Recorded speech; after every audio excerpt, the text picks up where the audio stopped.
Or if you are a Muslim, what would you do if you found out that the Quran has very obvious mistakes that don't even need very much inspection to call them mistakes? Would you look for new and incomplete explanations to defend your belief, or would you have the courage to doubt? The Quran contains a verse that I cited very often before, and that I will cite very often in the future. I think it's one of the most important Quran verses. Chapter 9, verse 30.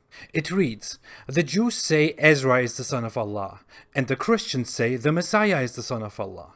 That is their statements from their mouths. They imitated the saying of those who disbelieved. May Allah destroy them. How are they deluded?" If you have any knowledge on the Bible, Judaism, or Christianity, you might spot the problem in this verse right away. I will try to simplify it briefly for all others. This verse mentions beliefs allegedly held by Jews and Christians, such as believing that Ezra or Jesus were the sons of Allah, or God. Then it likens them to disbelievers without specifying what disbelievers.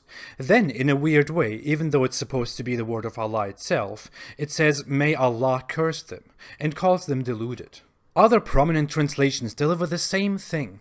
Only the cursing and deluded part differ slightly, but the message remains: Christians and Jews are deluded. Sincerely, Almighty Dude of Religion of Tolerance. According to Islamic belief, Allah is the same God of the Jews and the Christians, the God of the Bible.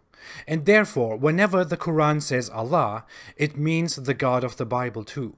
The Quran is pretty much correct about what Christians believe, that the Messiah, Jesus, is the Son of God. Well, at least it got that one right.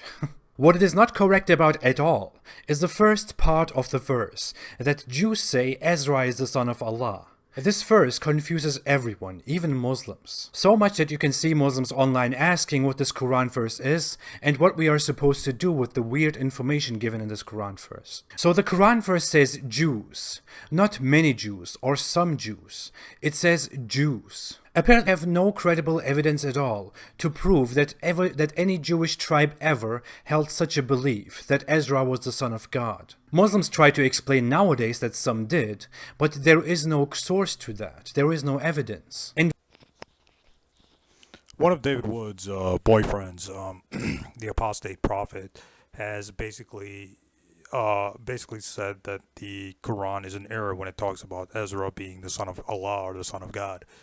Now, I refuted this argument back in, I believe, last year in 2020. I already refuted this argument, but there's some other things in that video which I didn't address, which I think needs addressing. So I'm going to be revising, this whole, or I'm going to be refuting this claim again, or more specific claims he made, which I didn't get to in the previous video.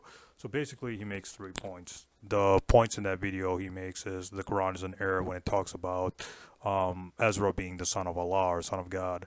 The second point he says is that the Quran says Jews, not some Jews. So the Quran is addressing all Jews instead of some Jews because the Quran says Jews instead of some Jews. And the third point he brings up is that no Jews or Jewish tribe held the belief that Ezra is the son of God. There's no source or evidence that some Jews believe this. Now, all these points are just dead wrong. I don't know if Apostate Prophet is ignorant or if he's just lying or both. It's probably both. He's both ignorant about the facts and he's lying to his audience. But when you're David Wood's boyfriend, when you're a boyfriend of David Wood, of course you're going to pick up his stupid habits.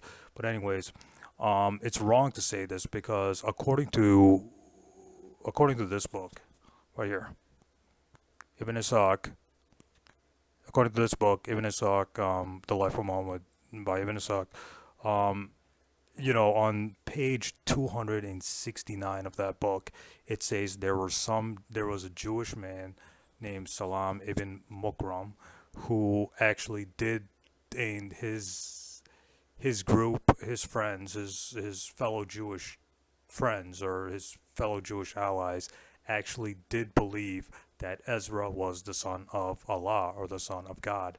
And the reason the Quran chapter 9 verse 30 was revealed was addressing Salam ibn Mukram and his fellow Jewish allies who also held the belief that Ezra is the son of God. Again, this is found in Ibn Ishaq, page 269. So either Apostate Prophet was ignorant of this fact, or he chose not to reveal it. Being the deceptive idiot that he is, he probably, or being the ignorant idiot that he is, he probably didn't know about it because he didn't do any kind of research.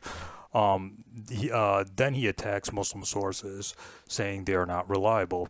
If that's so, if Muslim sources are unreliable, why is it that Apostate Prophet uses those same sources in his videos? Talk about double standards and hypocrisy. The other point I want to make is that the only way we know what the Jews of Medina were believing is by looking at Muslim sources. Even Bernard Lewis, who is a secular historian, agrees with this. He says that we don't know anything about the Jews of Arabia or the Jews of Medina except from what Muslim sources say, like Ibn Ishaq, the History of al-Tabari, Sahih Bukhari, Sahih Muslim, Tafsir al-Qurtubi, Tafsir ibn Kathir, the Muslim sources. So the Jews of Medina, some of the Jews of Medina were saying that Ezra was the son of God. There's nothing unbelievable about this. Another point is that according to the commentary of Ibn Abbas, or Tafsir Ibn Abbas commenting on the Quran chapter 9 verse 30 does say that there were some Arab Jews in Medina saying that Ezra was the son of God, and the Quran chapter 9 verse 30 came down rebuking them for saying that Ezra was the son of God. Now, getting to his second point, which was the Quran says Jews and not some Jews believe this. So what Apostate Prophet is saying is that what Apostate Prophet is saying is that the Quran is criticizing all the Jews instead of some of the Jews, because the Quran says Jews instead of some Jews. Well, Apostate Prophet fails to understand Arabic linguistics, because according to Tafsir of al-Qurtubi, and al-Qurtubi was a classical Muslim scholar, the Quran uses the term Iklam, Isam, al-Kul, al-Bad, and I apologize if I'm mispronouncing that Arabic term, for referring to a specific group of people by using a general name. Another example is found in the Quran chapter 3 verse 173. So when the Quran says like the people in the Quran chapter 3 verse 173, it doesn't mean all people. It's talking about a specific group of people by using a general name. So basically, the takeaway from this is that the Quran is not in error. If anyone who is in error, it's Apostate Prophet, and his failure to do any kind of research or be consistent in his standards. Again, you don't even have to go to Tafsir ibn Abbas, or you don't have to go anywhere like that. All you got to do is, according to what do the critics say? The critics say that Ibn Ishaq, right here, Ibn Ishaq is the earliest biography of Muhammad. The critics say this, not the non-Muslim critics of Islam say that Ibn Ishaq is the earliest biography of the Prophet Muhammad. Okay, let's take that as a fact. Just for the sake of argument, let's take that as a fact. According to the earliest source, the earliest biography of Muhammad, the earliest biography of the Prophet Muhammad, there were, on page 269 of this book, there were some Jews who were saying that Ezra was the son of God. So according to the earliest biography of Muhammad, it confirms that there were some Jews in Arabia saying that Ezra was the son of God. There is nothing unbelievable about this. So the Quran is not in error here. The Quran is not in any kind of historical error here. Yes, there were some Jews in Medina believing that Ezra was the son of God, and the Quran came down rebuking them. But the Quran is addressing those Jews in Medina, not all Jews, not the Jews we have, not Jewish people like of today, etc., etc. So this completely refutes Apostate Prophet's nonsense about the Quran being in error. So Apostate Prophet should stop hanging out with his boyfriend David Wood and start reading books and doing some serious research instead of just talking out of his ass.